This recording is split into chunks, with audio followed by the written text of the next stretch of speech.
Durun bak bir de. Doğrudan.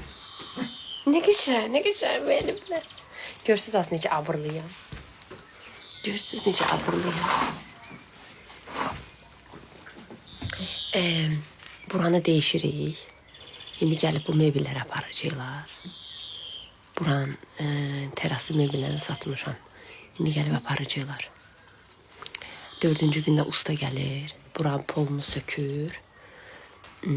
Tezə pol eləyirik bura. Sonradan уже başlayacağıq burada qəşəng yayınlar eləməyə.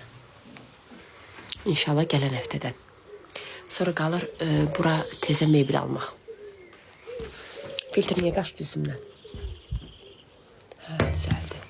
Deluxe, Tony Bey, teşekkür edirəm. Sağ ol kardeşim. Sağlıqla, çox sağ olun. Naxçıvana da salamlar.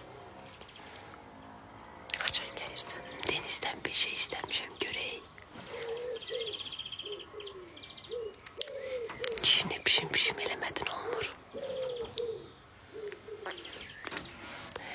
Naibeylə istəyirəm, naibeylə.